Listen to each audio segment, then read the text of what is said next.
أما بعد فأعوذ بالله من الشيطان الرجيم بسم الله الرحمن الرحيم ومن يطع الله والرسول فأولئك مع الذين أنعم الله عليهم من النبيين والصديقين والشهداء والصالحين وحسن أولئك رفيقا. سبحان الله. الله مولانا العظيم وبلغنا رسوله النبي الكريم ونحن على ذلك لمن الشاهدين والشاكرين والحمد لله رب العالمين. سبحان اللہ. تمام حضرات محبت کے ساتھ اور کے ساتھ درود پر پڑھ لیجیے. الصلاۃ والسلام علیک یا سیدی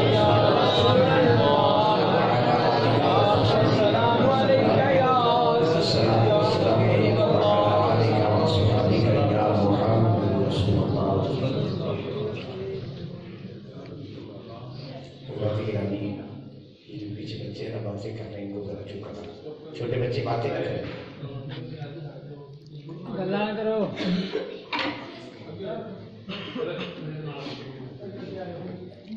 چھوٹے بچے آگے کہ ایک آدمی پیچھے بیٹھتے رہتے. بیٹھ جاؤ بیٹھے آرام سے سارے بیٹھ جاؤ. پیار سے سمجھائیں پیار سے سمجھائیں.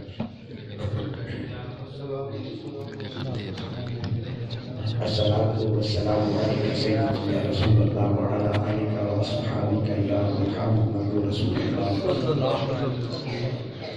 حضرت گرامی، سب سے پہلی گزارش یہ ہے کہ بندہ نچیز کوئی عالم فاضل نہیں ہے. ایک مدرسے کا طالب علم ہوں، سبق سنانے کے لیے حاضر ہوا ہوں. آپ دعا فرمائیں خلا کے کائنات مجھے صحیح سبق سنانے کی، آپ کو سننے کی اور ہم سب کو حق سن کر سمجھ کر عمل کرنے کی اللہ توفیق عطا فرمائے. آپ کس قوم میں دوسری مرتبہ مجھے حاضری کے اتفاق ہے. گزشتہ مرتبہ حاضر ہوا تھا کہ میں آپ کے ماحول سے شناسا نہیں تھا. کچھ باتیں عرض کی تھی. اب بھی مجھے احساس ہے کہ دیہات کے ماحول میں پنجابی میں جیسے علامہ صاحب فرما رہے تھے گفتگو کرنی چاہیے تھی، لیکن میری کمزوری یہ ہے کہ میں گفتگو جو بھی میں کرتا ہوں کوشش کروں گا کہ پنجابی کی آمیزش کر کے میں آپ کو اپنی بات سمجھا سکوں. اتنا خیال فرمائیے گا کہ آپ کی مکمل توجہ میری طرف ہو، دل اور دماغ میری طرف مائل رہے، تاکہ جو میں سمجھانا چاہتا ہوں اللہ مجھے سمجھانے کی توفیق عطا فرمائے. آج جس موضوع کی گفتگو کرنی ہے اس سے قبل ایک بات عرض کر دوں. ابھی میرے برادر محترم مولانا حسن ممتاز صاحب نے ایک نعرہ لگایا ہے، تاجدار ختم نبوت. اب اس وقت اس نعرے کی ضرورت کیوں پیش آتی ہے، اس سلسلہ میں ایک دو باتیں کر کے میں پھر اپنے موضوع کی طرف آؤں گا. آپ کے علم میں ہے کہ پاکستان کی قومی اسمبلی نے مرزائیت کے حوالے سے، ختم نبوت کے حوالے سے جو حلف نامہ تھا اس کو تبدیل کیا. اب شاید ہو سکتا ہے کہ آپ حضرات یہ سمجھتے ہوں کہ گورنمنٹ نے وہ حلف نامہ واپس لے لیا.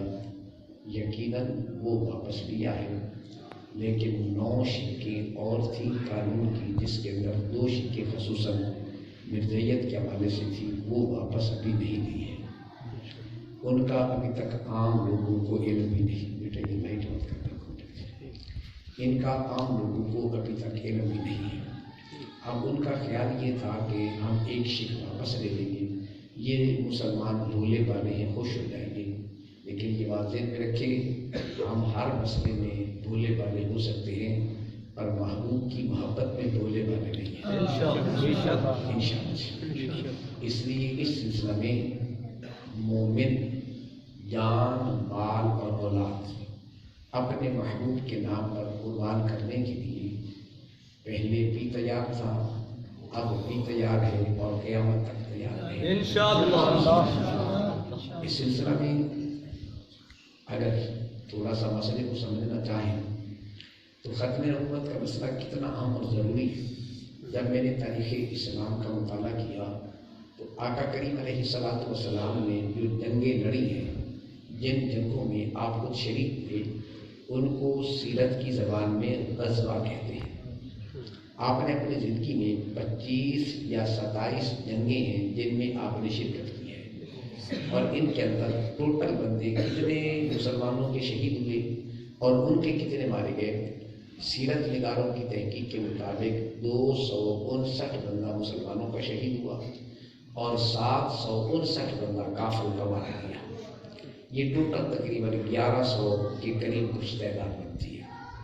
تو اب ذرا غور کریں کہ پورے اسلام کے پھیلانے میں 259 مسلمان شہید ہوئے، لیکن مسئلہ ختم نبوت پر جب سب سے پہلی جنگ حضرت ابوبکر صدیق رضی اللہ تعالیٰ عنہ نے لڑی، جنگ یمامہ جس کو کہتے ہیں، اس میں 12,000 مسلمان شہید ہوئے ہیں۔ اب آپ اندازہ کریں، اس کا مطلب ہے کہ پورے اسلام کے اشاعت میں قربانی دینے کے لیے فقط 259 آدمی نے قربانی دی، اور مسئلہ ختم نبوت پر 1200، یہ پہلی جنگ ہے، باقیوں کی بات نہیں کر رہا ہوں۔ اس سے اندازہ ہوتا ہے کہ اسلام کے مقابلے میں بھی مسئلہ ختم نبوت کتنا اہم ہے۔ اس حوالے سے اس وقت سے لے کر اب تک کی تاریخ کا مطالعہ کریں، کسی بھی دور میں اگر کسی نے ختم نبوت پر نقب زنی کی تو ہر دور میں مسلمانوں نے اپنا سب کچھ محبوب کی ختم نبوت پر قربان کیا۔ اور پھر اس تاریخ کو میں تفصیل میں نہیں دہرانا چاہتا، پاکستان بننے سے پہلے جس وقت یہ فتنہ قادیانیت کا کھڑا ہوا، اس وقت میرے اور آپ کی روحانیت کے بابا و بنجان اہل سنت کے امام پیر سید مہر علی شاہ صاحب جب آپ خانہ کعبہ میں تشریف لے گئے تو ابن حجر مکی رحمۃ اللہ تعالی درس بصر بھی دے رہے تھے، اور آپ نے پیر مہر علی شاہ صاحب کو کہا کہ آپ واپس چلے جائیں۔ کہا کیوں؟ کہا کہ بر صغیر میں ایک فتنہ کھڑا ہونے والا ہے ختم نبوت کے حوالے سے، اس کی سرکوبی کے لیے اللہ نے آپ کا انتخاب کیا ہے۔ اس اعتبار سے تاجدار گلہ سرکار پیر مہر علی شاہ صاحب رضی اللہ تعالیٰ عنہ آپ واپس تشریف لائے، اور یہاں آ کر آپ نے مسئلہ ختم نبوت پر قیادت کی۔ تمام مکاتب فکر اس بات پر متفق تھے کہ کوئی ایسا عالم چاہیے، ایسا شخص چاہیے جو مرزے کا ہر طرح سے مقابلہ کر سکتا، کیونکہ مرزا چالاک بہت تھا، شاطر بہت زیادہ تھا۔ تو اب اگر ان کا خیال تھا کہ اگر کسی عالم کو کھڑا کرتے ہیں تو وہ علم کے اندر تو اس کا جواب دے گا، اگر وہ شعبدہ بازی میں اتر آتا ہے تو اس کا جواب کون دے گا، اور اگر کوئی شعبدہ باز کھڑا کرتے ہیں تو وہ عالم نہیں ہوگا۔ تو انہوں نے کہا اس کا مقابلہ اگر کوئی کر سکتا ہے تو وہ پیر مہر علی شاہ صاحب۔ اس لیے جب مرزا نے یہ کہا کہ جاؤ پیر مہر علی شاہ صاحب کو کہہ دو ایک مریض وہ لے کے آئیں، ایک مریض میں لے کے آتا ہوں، جس مریض کا میں کہوں وہ ہاتھ پھیر دیں اور جس کو وہ کہے میں ہاتھ پھیروں گا۔ جس کے ہاتھ پھیرنے سے مریض ٹھیک ہو جائے وہ سچا ہوگا اور دوسرا جھوٹا ہوگا۔ تو جس وقت یہ بات ہوئی تو پھر مہر علی شاہ صاحب نے فرمایا اس کانے نو آکھو کہ دوسرا نو ٹھیک کرن تو پہلے آدھی اکھ تا ذرا ٹھیک کر کے بتاوے، جیڑا بندہ آدھی اکھ نہیں ٹھیک کر سکتا دوسرا نو مادہ سے ٹھیک کرے گا۔ فرمایا ہم بات مریض کی نہیں کرتے ہیں، ہم چلتے ہیں قبرستان، جس مردے کو میں کہوں تم زندہ کر کے دکھاؤ اور جس کو تو کہے میں زندہ کر کے دکھاؤں گا۔ نعرہ تکبیر، نعرہ رسالت، نعرہ حیدری، شان اولیاء۔ اس وقت آپ نے فرمایا قبرستان میں چلتے ہیں تو جس مردے کے بارے میں میں کہوں تو نے زندہ کرنا ہے، جس کے بارے میں تو کہے میں مردہ زندہ کروں گا۔ تو کسی نے پھر مہر علی شاہ صاحب سے کہا کہ اتنی بڑی بات کر رہے ہیں مردہ زندہ کرنے کی۔ آپ نے فرمایا یہ میں اپنی مرضی سے نہیں بول رہا، مجھے میرے مصطفیٰ کا اشارہ ہے۔ اللہ کی ولی جب بات کرتے ہیں بولتے ہیں تو اپنی مرضی سے نہیں اللہ کے نبی کے مرضی سے بولتے ہیں۔ اور اسی طریقے سے بہت سارے واقعات ہیں۔ اس وقت بھی تاجدار گولڑا سرکار پیر سید مہر علی شاہ صاحب علیہ رحمہ میدان عمل میں نکلے۔ ویسے میں نے گزشتہ مرتبہ حاضر ہوا تھا، عرض کیا تھا میرے تقریر کے دوران پیسے دینے کے چکر کو بند کر دیں۔ جو بات میں عرض کرنا چاہتا ہوں اگر آپ اس کو محبت کے ساتھ سن لیں، سمجھ لیں، عمل کی کوشش کریں تو پھر میری بھی آپ کے ذریعے سے بخشش ہو جائے گی انشاءاللہ۔ بس آپ ذرا تھوڑی سی توجہ رکھیے، جیب کو حرکت نہیں دینی، دل کو ذرا تھوڑی سی حرکت دے دیں، دل کو میری طرف متوجہ کر لیں، بڑی آپ کی محبت ہو عزیزہ نگرامی۔ اور پھر اس کے بعد جب 73-74 میں تحریک چلی اس وقت بھی یہ اہل سنت کو اعزاز حاصل ہے کہ اس کی قیادت اور کر رہے تھے ابو بکر صدیق رضی اللہ تعالیٰ عنہ کی اولاد میں سے امام اہل سنت قائد ملت اسلامیہ امام اشاہ احمد نورانی صدیقی کر رہے تھے، اور اس وقت بھی مرزائیت نوٹوں کی بوریاں بھر کے پھر حضور امام اہل سنت کے قدموں میں رکھ دی، کہا یہ نوٹ لے لو، کہ یہ نہ کہو کہ مرزا کافر یہ کہہ رہے، لیکن اتنا کہو کہ دو فرقے ہیں، ایک احمدی اور ایک لاہوری، یہ جو لاہوری طرف سے یہ کاٹ دو۔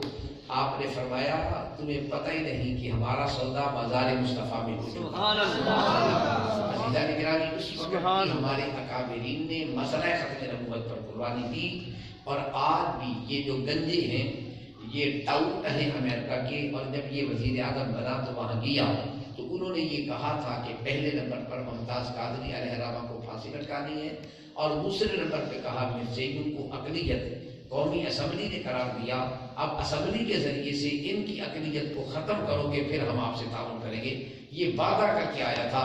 اب ابھی بھی پھر پوچھتا ہے کہ مجھے نکالا کیوں دیا، تو ختم نبوت کا بھی باقی ہے، عاشق رسول کا بھی باقی ہے، پھر پوچھتا ہے نکالا کیوں دیا۔ میں نے جب قرآن کا مطالعہ کیا میں نے کہا بڑا چالاک ہے، شیطان کو اللہ نے جنت سے نکالا، شیطان نے تو نہیں پوچھا مجھے کیوں نکالا ہے، تو میں جب شیطان نے بھی پوچھا تو کون ہوتا ہے پوچھنے والا، کیوں نکالا گیا۔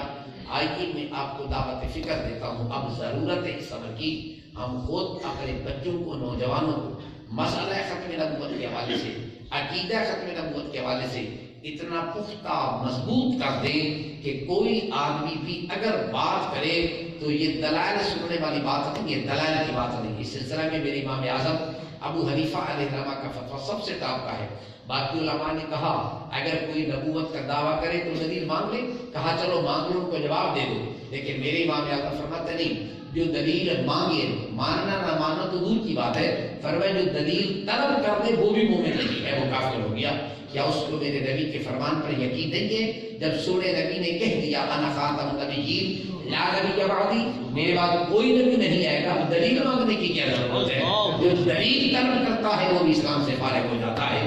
اس لیے کوئی یہ کہے کہ فلاں دلیل ہے فلاں دلیل ہے تو ہم دلیلیں سنتے ہی نہیں ہیں، ہم دلیلیں مانتے ہی نہیں ہیں، ہم دلائل میں پڑھتے ہی نہیں ہیں۔ جو یہ کہہ دے تھپڑ رسید کر کے اس کی آنکھ نکال دو تاکہ پتہ چلے غلامان مصطفیٰ آج بھی میرے محبوب کو مانتے ہیں۔ سبحان اللہ۔ اس لیے عزیزان گرامی اس دور میں اس مسئلے کی بڑی زیادہ ضرورت اور اہمیت ہے، ہمیں چاہیے کہ ہم اس ضرورت کو سمجھیں اور اس کا خیال کریں۔ کچھ اجتماعی ذمہ داریاں ہیں، کچھ انفرادی ذمہ داریاں ہیں، کچھ بین الاقوامی ذمہ داریاں ہیں، کچھ مقامی ذمہ داریاں ہیں، ان کو سمجھنے کی ضرورت ہے۔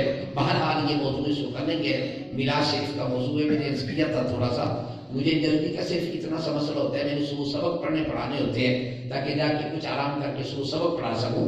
آپ ہی کے بچے پڑھتے ہیں، اگر ان کا نقصان ہوگا تو وہ آپ کا نقصان ہوتا ہے۔ آئیے جس آیت کو اپنی گفتگو کا عنوان بنایا ہے اس کا مفہوم سمجھانا چاہوں گا۔ آقا کریم علیہ الصلوۃ والسلام کی ذات اقدس تشریف فرمائیں، میرے حبیب نبی علیہ السلام کے غلام ہیں جن کا نام ہے حضرت ثوبان رضی اللہ تعالیٰ عنہ، یہ در مصطفیٰ پہ حاضر ہوتے ہیں۔ آقا کریم علیہ الصلوۃ والسلام کی بارگاہ میں بیٹھ کے پریشان ہیں۔ میرے اور آپ کے پیارے آقا نے اس کی کیفیت کو دیکھا تو پوچھا ثوبان پریشان کیوں بیٹھے ہو؟ عرض کی یا رسول اللہ علیہ السلام اس بات پر پریشان بیٹھا ہوں آپ کے قدموں کی برکت سے جنت تو مل جائے گی، یہ تو مسئلہ نہیں ہے، سوال اتنا سا ہے کہ کل جب قیامت کا دن ہوگا جنت میں بڑے بڑے درجے ہوں گے، ایک درجہ وہ ہوگا جس میں آپ مومن موجود ہوں گے، ایک درجہ وہ ہوگا جس میں اولیاء کاملین ہوں گے، پھر اس سے اوپر والا درجہ وہ ہوگا جس میں ائمہ مجتہدین ہوں گے، اس سے اوپر والا درجہ ہوگا جس میں صحابہ ہوں گے، پھر اوپر والا درجہ ہوگا جس میں انبیاء کی جماعت ہوگی، اور پھر اس سے اوپر درجہ ہوگا جہاں آپ کا مقام اور مرتبہ ہوگا، ہمارے اور آپ کے درمیان میں اتنا فاصلہ ہوگا، کیا قیامت کے دن آپ کا دیدار بھی نصیب ہوگا یا نہیں ہوگا، یا آپ سے ملاقات بھی ہوگی یا نہیں ہوگی؟ اگر ہم جنت میں چلے بھی گئے آپ کا دیدار نہ ہوا تو جنت میں جانے کا مزہ کیا آئے گا؟ ہم تو جنت میں جانا اس لیے چاہتے ہیں کہ جنت میں دیدار مصطفیٰ نصیب ہو جائے۔ تو میرے اور آپ کے پیارے آقا نے جب یہ سوال سنا تو سرکار دو عالم علیہ السلام ابھی خاموش ہے۔ خلاق کائنات نے جبرائیل سے کہا جبرائیل جلدی کرو، جاؤ میرے محبوب کے غلام کو بتا دو وَمَن يُطِعِ اللَّهَ وَالرَّسُولَ فَأُولَٰئِكَ مَعَ الَّذِينَ أَنْعَمَ اللَّهُ عَلَيْهِم مِّنَ النَّبِيِّينَ، جاؤ بتا دو۔ اے سوال گھبرانے کی ضرورت